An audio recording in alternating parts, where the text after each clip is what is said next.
मैं मुसाहिब नंबर 4 की हैसियत से अबू काशिफ अरबी सोम को दावत दे रहा हूँ कि वो आएँ और अपनी तकरीर पेश करें। अस्सलामु अलैकुम व रहमतुल्लाहि व बरकातुहू। अल्हम्दुलिल्लाहिल्लज़ी अब्दअल अफ़लाक वल अर्ज़ीन वस्सलातु वस्सलामु अला मन कान नबिय्यन व आदम बैनल माइ वत्तीन व अला आलिहि व अस्हाबिहि अजमईन। अम्मा बाद, क़ाल अल्लाहु सुब्हानहु व तआला फ़िल क़ुरआनिल हकीम, अऊज़ु बिल्लाहि मिनश शैतानिर रजीम, बिस्मिल्लाहिर रहमानिर रहीम। इक़रा बिस्मि रब्बिकल्लज़ी ख़लक़।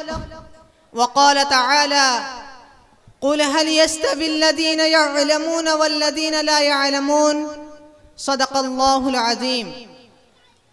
इल्म वो दौलत है जो लुटती नहीं, इल्म वो दौलत है जो लुटती नहीं, खर्च करने से कभी घटती नहीं। फिर न तुम करना कभी और तिश्ना लबी के शिकवे, आज मैं खाने का मैं खाना उठा लाऊंगा। मोहतरम दोस्तों, मैं आप हजरात के सामने न कोई लंबी चौड़ी तकरीर और ना ही वसी व अरीज वाज़ करने आया, सिर्फ मैं आप हजरात के सामने इल्म दीन के मौजू पर गुफ्तगू करने जा रहा हूँ। मैं पूरी कोशिश करूँगा कि कोई गोशा बाकी न रहे।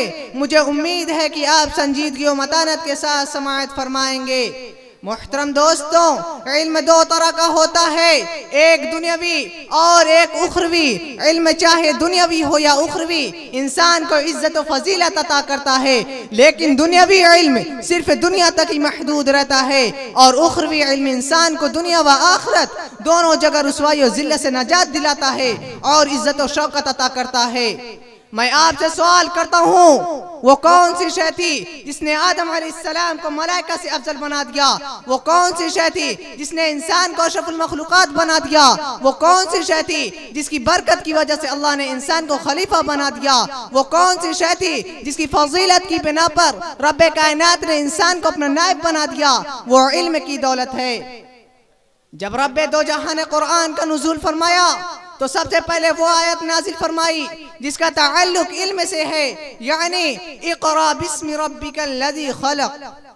इस्लाम के पासबानों उखरवी उलूम की फजीलत व अहमियत आयात कुरानिया और अहादीस नबविया में बकसरत वारिद हुई हैं। अल्लाह तबारक व तआला इरशाद फरमाता है, कुल हल यस्तविल्लज़ीना यअलमून वल्लज़ीना ला यअलमून, कि ऐ मोहम्मद सल्लल्लाहु अलैहि वसल्लम आप फरमा दीजिए कि अहले इल्म और अहले जहल यकसा नहीं हो सकते। जिस तरह तौहीद और शिर्क यकसा नहीं हो सकती, जिस तरह नूर और जुल्मत एक जगह जमा नहीं हो सकते, जिस तरह रफाकत और अदावत बराबर नहीं हो सकते, जिस तरह हक और बातिल बराबर नहीं हो सकते। इसलिए कि तौहीद की जिद शिर्क, हिदायत की जिद जुल्मत, रफाकत की जिद अदावत, हक की जिद बातिल है और कायदा ये है कि जितमाए जिद्दैन मुहाल है। इसलिए अहले इल्म और अहले जहल यकसा नहीं हो सकते। एक हदीस शरीफ में मोहसिन इंसानियत सल्लल्लाहु अलैहि वसल्लम ने इरशाद फरमाया, फ़ज़लुल आलिमी अलल आबिद कफ़ज़लिल क़मरि लैलतल बदरि अला साइरिल कवाकिब, कि आलिम की फजीलत आबिद पर ऐसी है जैसे कि 14वें रात के चांद की फजीलत तमाम सितारों पर। हज़रत अब्दुल्लाह इब्न अब्बास फरमाते हैं कि दूसरे मोमिनों के मुकाबले में अहले इल्म के 700 दर्जात ज्यादा होंगे और हर दर्जों के दरमियान मसाफत 500 बरस मसाफत के बराबर होगी। अजीजाने गिरामी, लेकिन आज के दौर के मुसलमान अपने बच्चों को इस्लामी तालीमात से दूर रखते हैं और कमसिन बच्चों को अफरींगी तालीमात देते हैं। ये सिर्फ शैतान का फरेब है, वो शैतान मरदूद जिसने आयत किया है कि बनी आदम को जहन्नम पहुंचाएगा, वो शैतान जो हमारे दीन और इस्लाम का दुश्मन है, वो शैतान जो हमारे कल्चर का दुश्मन है, वो शैतान जो हमारी मुआशरत का दुश्मन है, जो हमारी तहजीब और तमद्दुन का दुश्मन है, जो हमारे किरदार का दुश्मन है, जो हमारी सोसाइटी का दुश्मन है, जो हमारे ईमान और अखलाक का दुश्मन है। ये शैतान हमारे असली दुश्मन है। अपने खूबसूरत चाल और जाल में फंसाकर हमें तालीमात इस्लामिया से दूर रखना चाहता है। याद रखें, अगर आज हम अपने कमसिन और मासूम बच्चों के खैर खा हैं तो उन्हें आलिम दीन बनाए, इसलिए कि मुहसिन इंसानियत सल्लल्लाहु अलैहि वसल्लम का इरशाद गिरामी है, यस्तगफिरु लिल आलिमी मा फिस समावाति वल अर्ज़।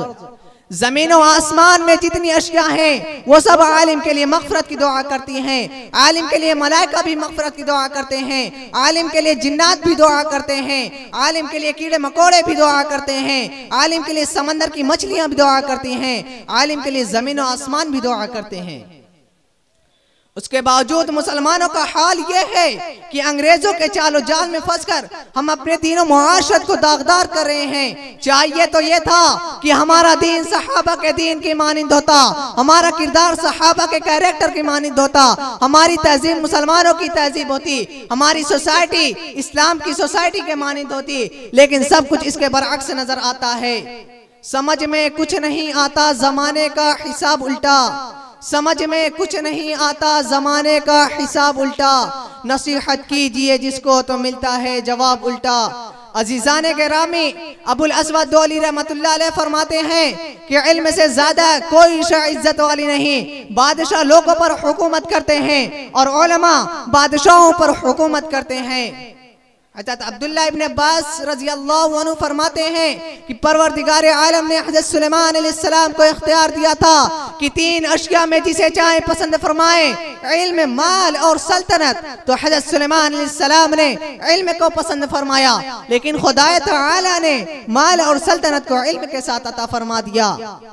अगर आज हम अपने बच्चों को दीन की तालीम देंगे तो आखिरत में यही बच्चे हमारी शान और शौकत का जरिया बन सकते हैं। मिल्लत इस्लामिया के नौजवानों, हज़रत हसन बसरी रहमतुल्लाह अलैह फरमाते हैं कि उलमाए कराम के कलम की शहाई और शहीदों का खून तौला जाए तो सियाही का वजन ज्यादा होगा। ये क्यों ना हो? इल्म की तलब इबादत है, इल्म गुफ्तगू जिहाद है, इल्म सफर का रफीक है, इल्म तन्हाइयों का साथी है, इल्म तंगदस्ती और खुशहाली का चराग़ राह है, इल्म दिल की जिंदगी है। इल्म ही से अल्लाह की इबादत और इताअत का हक अदा होता है। इल्म इमाम है, अमल उसका मुक्तदी है। इल्म नबूवत के परस्तारों, आज इल्म दीन की अहमियत व वक़ायत को कोई नहीं पहचानता। हालांकि इल्म दीन अपनी ज़ियापाश किरणों से तहरीफ और तलबीस के तूफान को मिटा देती है। इल्म दीन ही एक ऐसी ज़िया है जिससे रज़ाए इलाही की मंजिल चमकती दिखाई देती है। आज तक जो हो गया सो हो गया, इसलिए कि मुसीबत का भी एक मकसद है दुनिया के हवादिस में। मुसीबत का भी एक मकसद है दुनिया के हवादिस में कि एक ठोकर लगे और आदमी होशियार हो जाए। अल्लाह ताला से दुआ है कि अल्लाह ताला हमें इल्म दीन की समझ और उसकी अहमियत हमारे क़ुलूब में बैठा दे। आमीन। वमा अलैना इल्लल बलाग।